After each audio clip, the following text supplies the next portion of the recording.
జై శ్రీరామ్ అందరికీ నమస్కారం వెల్కమ్ టు న్యూస్ అఖండ నేను మీ కస్తూరి శ్రీధర్ పార్లమెంట్ వేదికగా ఈ రాహుల్ గాంధీ హిందువుల ఇష్ట ప్రకారం తోలనాడితే అదే పార్లమెంట్ వేదికగా ఈ కాంగ్రెస్ పార్టీను ఈ రాహుల్ గాంధీ అనుకో బ్యాచ్ను మొత్తాన్ని కూడా ఊచకోత కోసాడు ప్రధానమంత్రి నరేంద్ర మోడీ గారు మామూలుగా కాదు మాటలు తోటాలు దింపినాడు అట్లే సూపర్గా ఉంటుంది న్యూస్ ఇక్కడ ఇంకొక విషయం ఏంటంటే అడిగి మరీ తిట్టించుకోవడం అంటే అబ్బా ఈ కాంగ్రెస్ పార్టీకి పరమాణం తిన్నంత ఇష్టంగా ఉంటుందేమో అందుకని చెప్పి వీళ్ళు గెలుకొని మరీ బాగా తిట్టించుకుంటారు అంతేనా కాదా మీరు కూడా ఆలోచించండి ఒకసారి ప్రధాని మోడీని పార్లమెంట్ వేదికగా తప్పు పట్టాలని చెప్పేసి రాజ్యాంగాన్ని ఆయన అవమానపరచాలని చెప్పేసి ప్రజలకు వివరించాలని చెప్పేసి భావించేటువంటి కాంగ్రెస్ పార్టీకి ఊహించినటువంటి ఎదురు దెబ్బ అయితే తేలింది ప్రధాని నరేంద్ర మోడీ గారు తాజాగా మొన్న పార్లమెంట్లో మాట్లాడుతా ఏంలా కాంగ్రెస్ పార్టీ మీద నిప్పులు జరిగినట్టే నెహ్రూ హయాం నుంచి నేటి వరకు ఈ రాజ్యాంగాన్ని అవమానించింది కూని చేసింది కూడా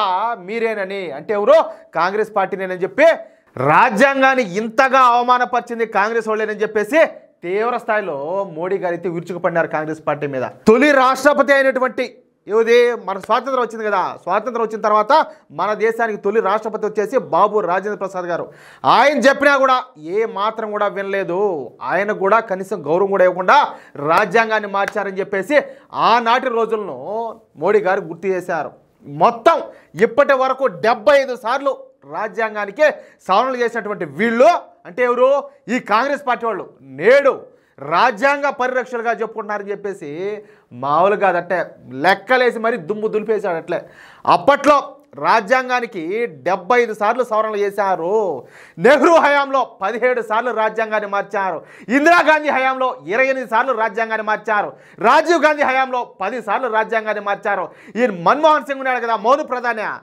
సోనియా గాంధీ వెనక కూర్చొని మన్మోహన్ సింగ్ను ముందు పెట్టుకొని మౌన ప్రధాని మన్మోహన్ సింగ్ ఉన్నాడు కదా ఆయన్ను ముందు పెట్టుకొని వెనక పక్క ఈ సోనియా గాంధీ కూర్చొని ఆయన ద్వారా ఏం ఆడిచ్చింది అప్పుడు కూడా అంటే ఈ సోనియా గాంధీ నేతృత్వంలో కూడా 7 సార్లు రాజ్యాంగాన్ని మార్చింది అసలు ఇందిరాగాంధీ రాజ్యాంగాన్ని తుంగలో దొక్కి ఈ ఎమర్జెన్సీని తీసుకొచ్చింది ఏ విధంగా తీసుకొచ్చింది ఆ ఎమర్జెన్సీనా వీళ్ళు రాజ్యాంగం గురించి మాట్లాడతారా వీళ్ళ మాట్లాడేది రాజ్యాంగం గురించా అసలు వీళ్ళ కొంచెమైనా రాజ్యాంగం పేరితే అర్హత అన్న వీళ్ళకు ఉండదా ఒక్కసారి మీరు కూడా ఆలోచించండి ఇదే రాజ్యాంగాన్ని తొంగలో దొక్కి అర్ధరాత్రులు ఎమర్జెన్సీ పెట్టింది అసలు ఈ దేశం హిందూ దేశంగానో ఏది మన స్వాతంత్రం వచ్చింది కదా స్వాతంత్రం తర్వాత మన దేశం 2 ముక్కలైంది మన దేశం హిందూ దేశంగాను పాకిస్తాన్ వచ్చేసి ఇస్లామిక్ కంట్రీగాను మత ప్రాతిపదికన 2 ముక్కలైనాయి కానీ ఈ హిందూ దేశాన్ని ఎమర్జెన్సీ తీసుకొచ్చే రాత్రి సెక్యులరిజం అని చెప్పి ఒక డకైట్ పదాన్ని చేర్చారు కానీ ఇక్కడ మళ్ళీ ఇంకో మాట చెప్తా ఈ దేశంలో ఉన్నటువంటి ముస్లింలు గర్వంగా మేము ముస్లింలు అని చెప్పి చెప్పుకోవచ్చు క్రిస్టియన్లు మేము క్రిస్టియన్లు అని చెప్పి చెప్పుకోవచ్చు కానీ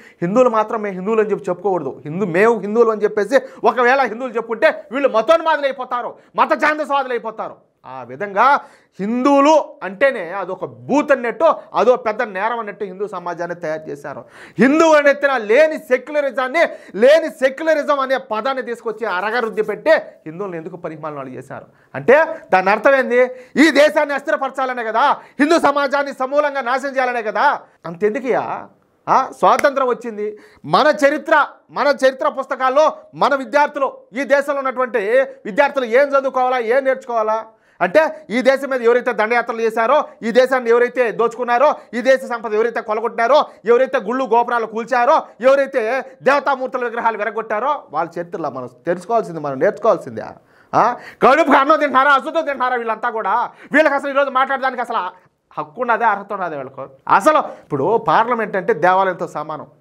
ఆడివి కూర్చొని వీళ్ళు ఇప్పుడు ఇవన్నీ మాట్లాడతారు తప్పు వాళ్ళది కాదు ఎవరైతే వాళ్ళకి ఓట్లేసి గెలిపించి వాళ్ళ ఉభయ సభలకు పంపినారో వాళ్ళ తప్పు అవునా కాదా నేను చెప్పేది ఒకసారి మీరు కూడా ఆలోచించండి అసలు కనీసం ఏం మాట్లాడతారు అంటే హిందువులు ఎరుపుష్పాలు ఏం మాట్లాడినా మనం ఏం చేసినా కూడా చూస్తూ ఉంటారనే కదా లేకపోతే కాదు ఈ పిల్లగాంధీకి ఆడించి వచ్చింది అంత ధైర్యం పార్లమెంట్లోకి పోయి పార్లమెంట్ సాక్షిగా దేశం అంతా వింటారు దేశ ప్రజలంతా వింటారు అని చెప్పి తెలిసినా కూడా హిందువులను అంతగా అవమానించాడే అంతగా దూషించాడే అంతగా ద్వేషించాడే హిందువులు ఈర్ష్యతోనో ద్వేషంతోనో అసూయతోనో రగిలిపోతూ ఉంటారని చెప్పేసి యానించి వచ్చింది ఆయనకు అంత ధైర్యమా?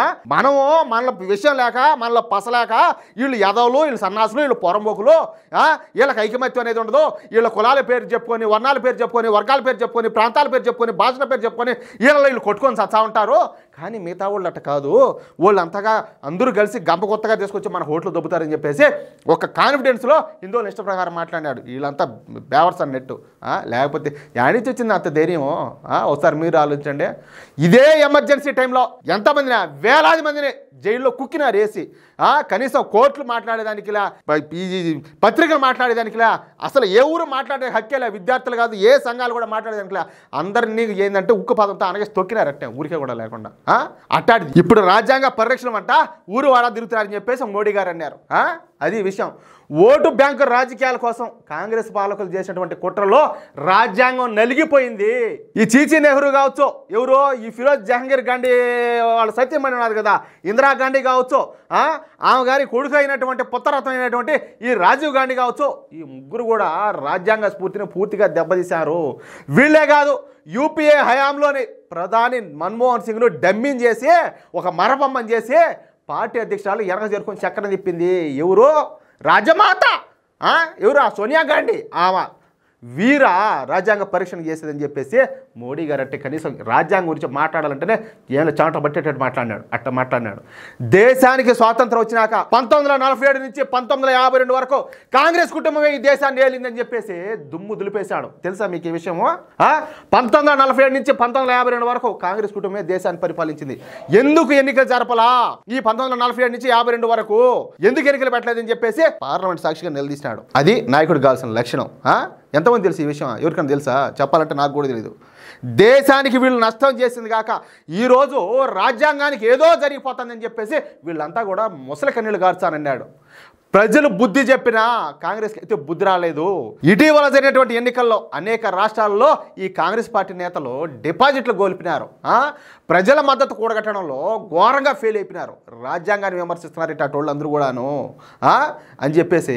అబ్బా కాంగ్రెస్ పార్టీని అయితే స్వామి ఏమి చెప్తారులే, పార్లమెంట్ సాక్షిగా విశ్వరూపం చూపించాడు మోడీ గారు, మామూలుగా అయితే కాదు. కానీ ఇటోళ్ళందరూ కలిసి అఖండ అభిమానంతో ఎన్నుకున్నటువంటి ప్రభుత్వాన్ని వీళ్ళందరూ కూడా తప్పు పడతారు.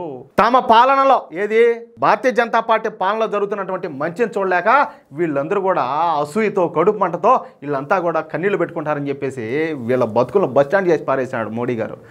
ఆదివాసి మహిళకు ఎవరికి ద్రౌపది ముర్ము గారికి రాష్ట్రపతి పదవినిస్తే వీళ్ళందరూ కూడా కనీసం జీర్ణించుకోలేకపోయినారు. అది వీళ్ళ బుద్ధులు మారి వీళ్ళు అటోళ్ళు దళితులకు, గిరిజనులకు, మహిళలకు వాళ్ళ స్వావలంబనకు పథకాలు తెస్తే ఇటోళ్ళంతా ఈ పార్టీలు ఈ నాయకులందరూ కూడా కనీసం 2 కాళ్ళతో చూడలేకపోతారు అని చెప్పి మాట్లాడినాడు. 100% వాస్తవం స్వామి మీరు మాట్లాడింది, 100% వాస్తవం. జనాలే తెలుసుకోలేకుండా వీళ్ళందరూ ఎప్పుడు తెలుసుకుంటారో, వీళ్ళందరూ కూడా నిజాన్ని గ్రహించిన రోజు, నిజాన్ని తెలుసుకునే రోజు ఈ కాంగ్రెస్ పార్టీ కావచ్చు, ఈ కాంగ్రెస్ పార్టీ నాయకులు కావచ్చు ఇంకా అసలే పుట్టగతులే ఉండవు. వీళ్ళ పార్టీలు కాలగర్భంలో కలిసిపోతారు. అది మాత్రం పక్క డౌటే లేదు దాంట్లో. ఏమంటారా? నేను చెప్పింది కరెక్ట్ అని మీకు అనిపిస్తే ఈ న్యూస్ నలుగురికి షేర్ చేయండి. అదేవిధంగా మిత్రులారా ప్రతి ఒక్కరు కూడా మీ యొక్క అమూల్యమైన అభిప్రాయాలను ఖచ్చితంగా కామెంట్ రూపంలో తెలియజేయండి. ప్లీజ్ ప్రతి ఒక్కరూ మన ఛానల్ సబ్స్క్రైబ్ చేసుకోండి. మీరు సబ్స్క్రైబ్ చేసుకుంటే మాకు మా వెన్ను తట్టి ప్రోత్సహించినంత ధైర్యం మాకు వస్తుంది. మిత్రులారా అదేవిధంగా ప్రతి ఒక్కరు కూడా మా ఛానల్ సబ్స్క్రైబ్ చేసుకోండి. మీరే మా బలం. ప్లీజ్ సపోర్ట్ చేయండి. ప్లీజ్. జై శ్రీరామ్.